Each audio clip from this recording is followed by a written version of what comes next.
Naomi, come to the hospital right now. My husband has collapsed. In the middle of the night, I woke up to the sound of my phone ringing. It was my mother-in-law's desperate voice telling me to come to the hospital immediately. What? Okay. I'll head there right away. I quickly grabbed my husband and we got in a car. While driving, my husband, who was sitting in the passenger seat, was giggling and exhaling a smile of alcohol. I couldn't help but wonder, why is he laughing in such a serious situation? As I drove, my husband continued to mutter strange things.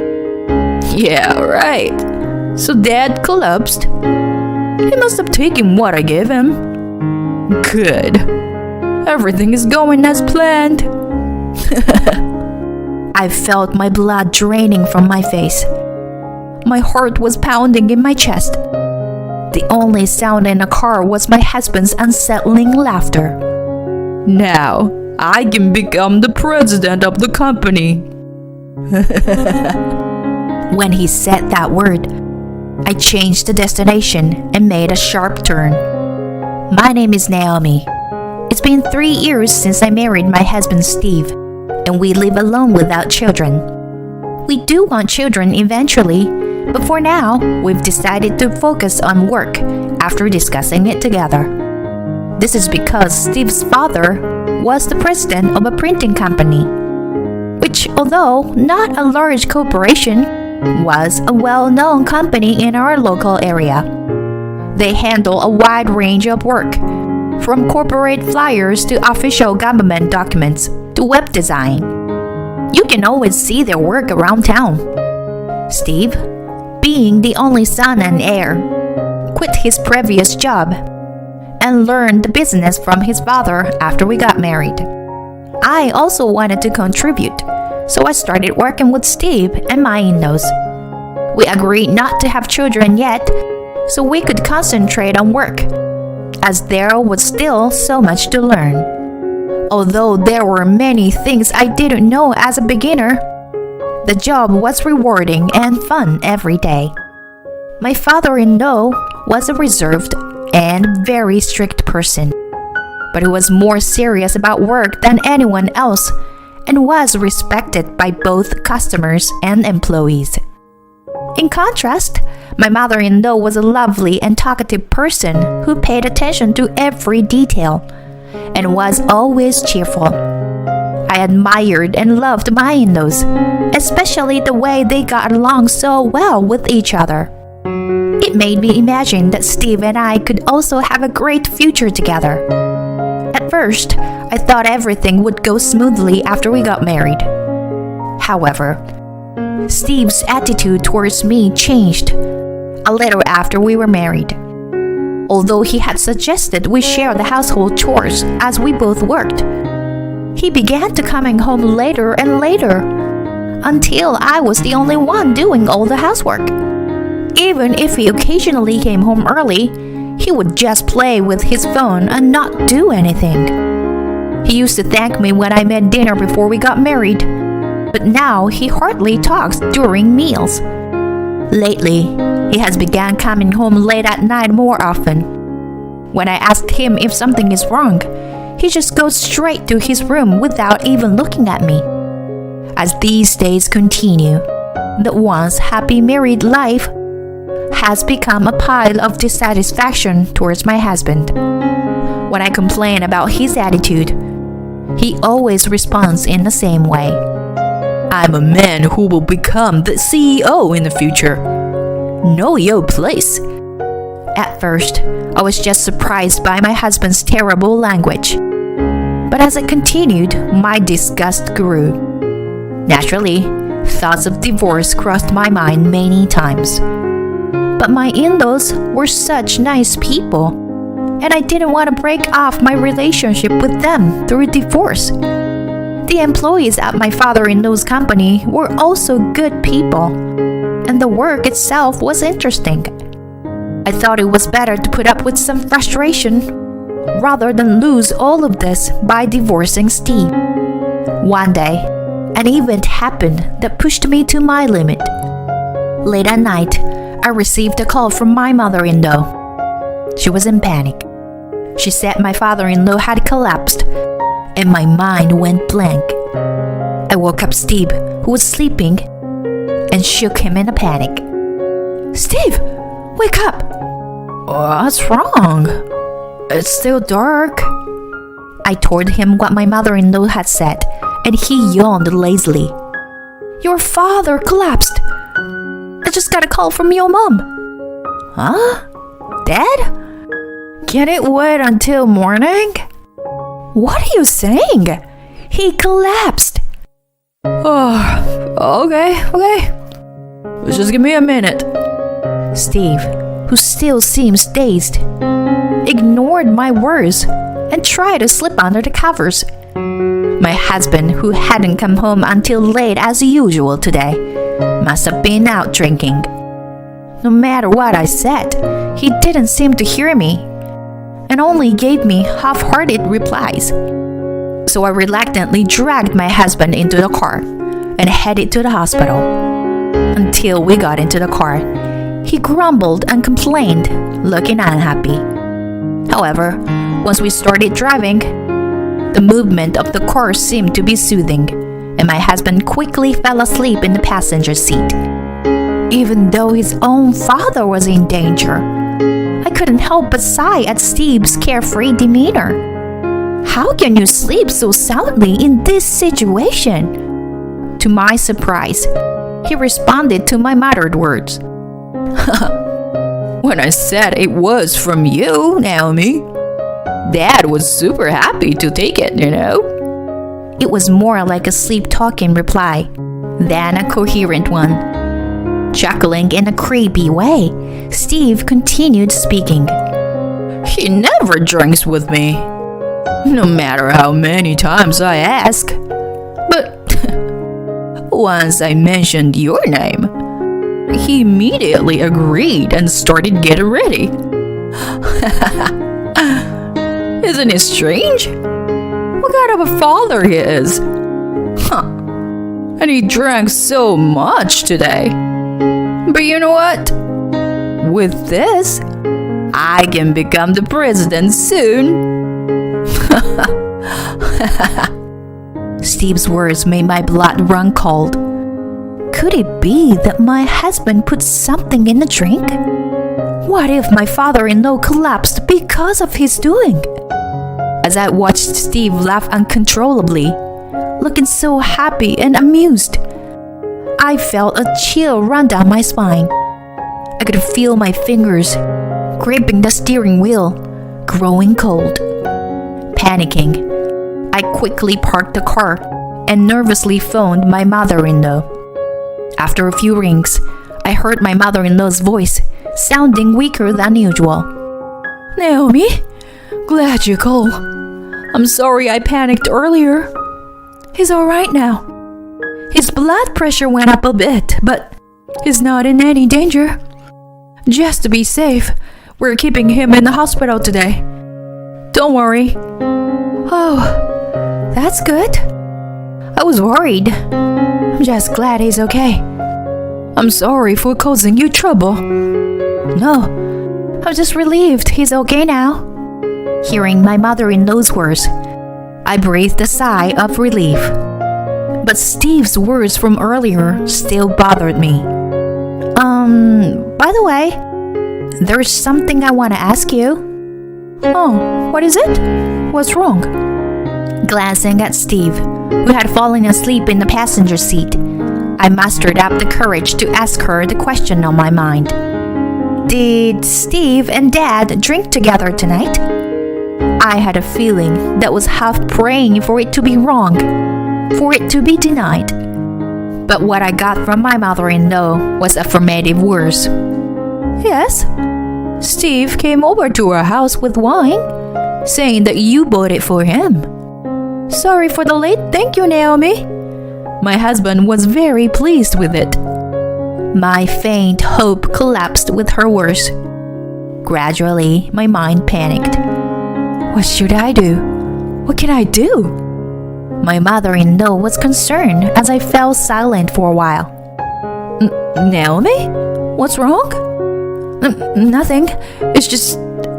I told myself that this was the right thing to do. And then I spoke to my mother-in-law. I'm going to the police now. Huh? What? The police? I felt as though my mother-in-law's puzzled voice came from far away, as she had no idea what was going on. I managed to speak through my trembling, as I relayed what Steve had told me to my mother-in-law. What? Steve would never do such a thing. It must be a misunderstanding. Despite my mother-in-law's laughter, I persisted and headed to the police station with Steve.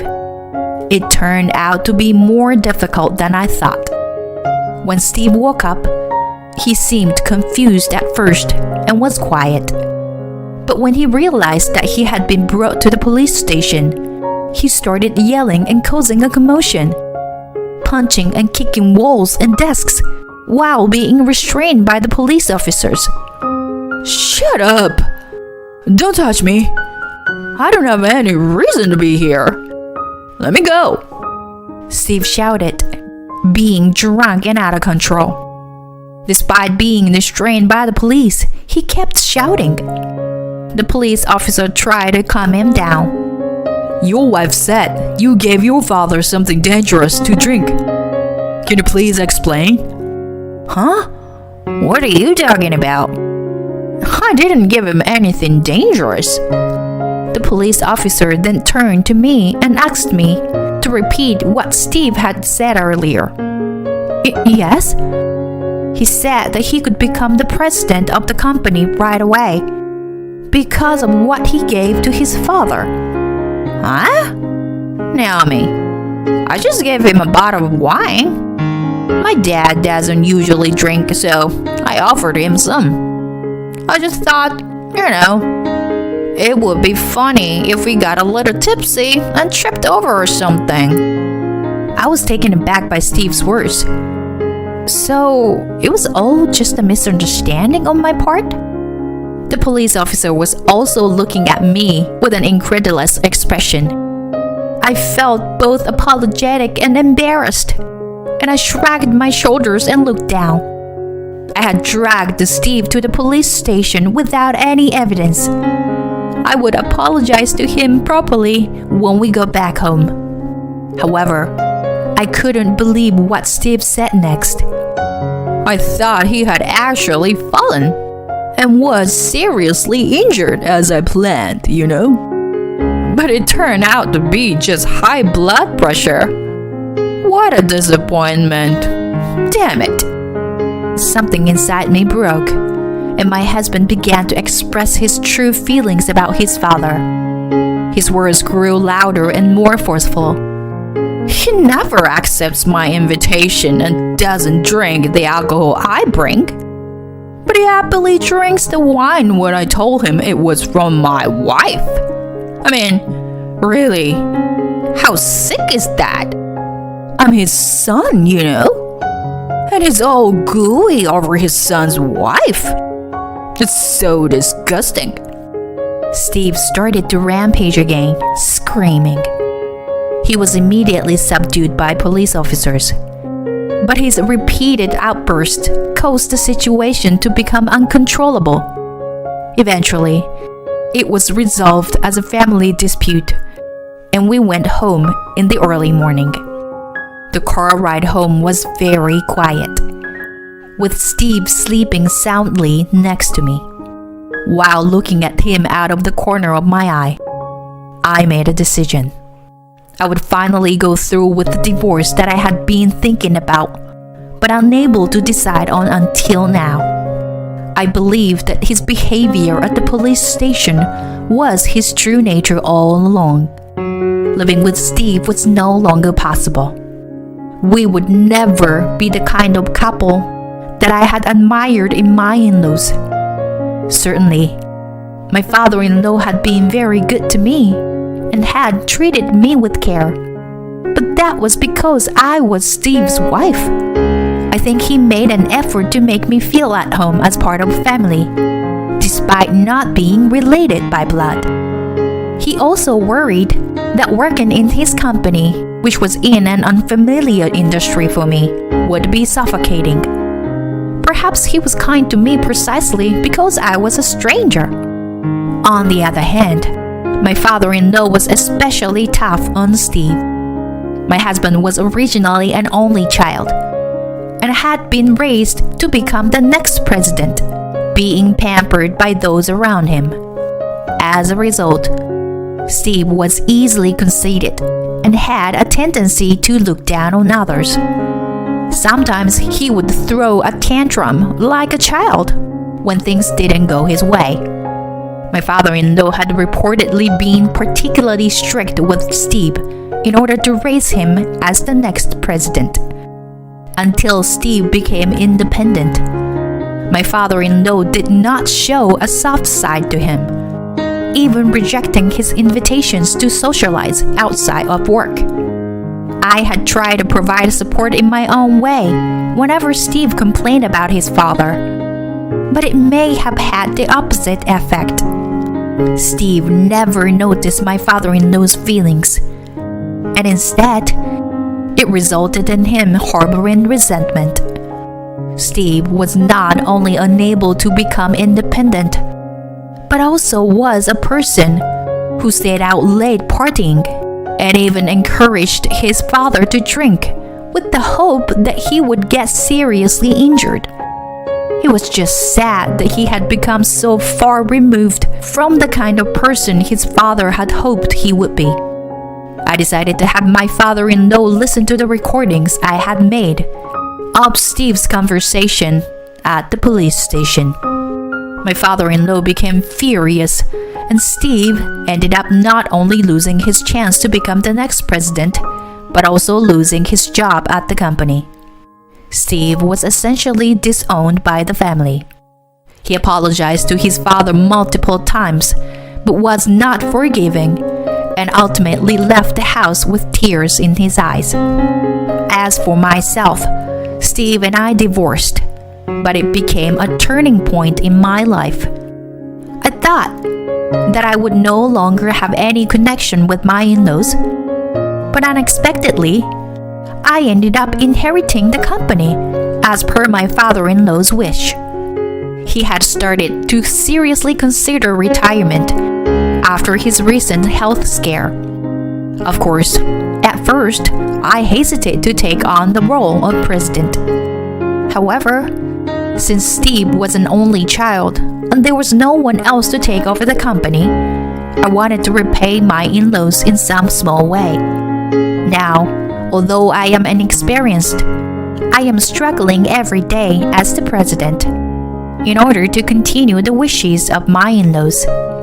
A few months after the divorce was finalized, my phone suddenly rang. The screen displayed an unexpected name. Naomi, it's me. What do you want, Steve? Even though it had been a long time, Steve called my name in a friendly way, which irritated me. I heard that my dad's company is in your hands now. It must be tough for you to handle it all alone. Thanks for your concern, but I'm doing just fine. Well, I know you were putting on a brave face, but it must be a heavy burden for you. I told you I'm doing just fine. Can I go? Hey, come on, Naomi. Listen, I've been thinking, why don't we give it another shot? What are you talking about? There's no way we can start over again. You are the kind of person who would hurt people for selfish desire.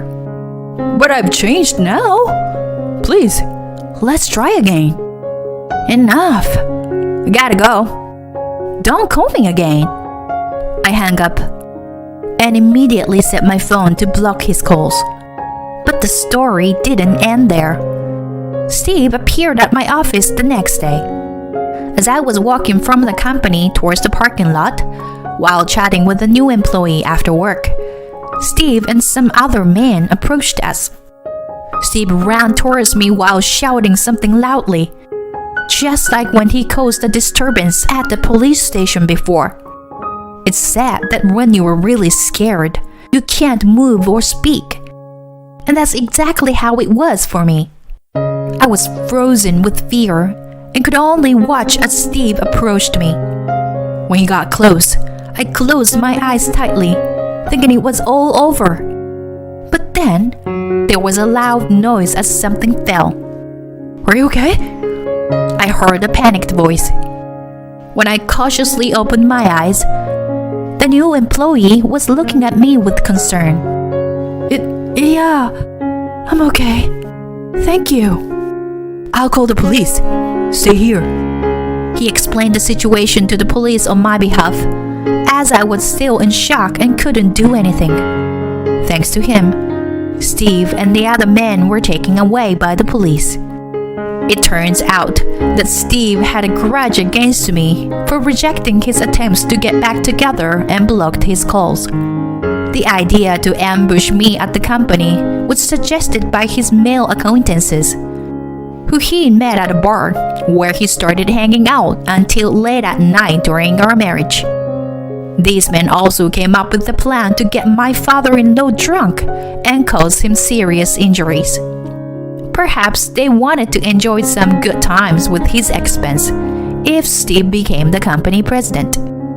If the new employee hadn't been there, I shudder to think what would have happened. He still worries about me and has been accompanying me to work. Although I feel a little guilty, I'm more grateful. Maybe I'll treat him to a meal as a thank you. Looking at him, who walks beside me, I picked out a delicious restaurant in my mind.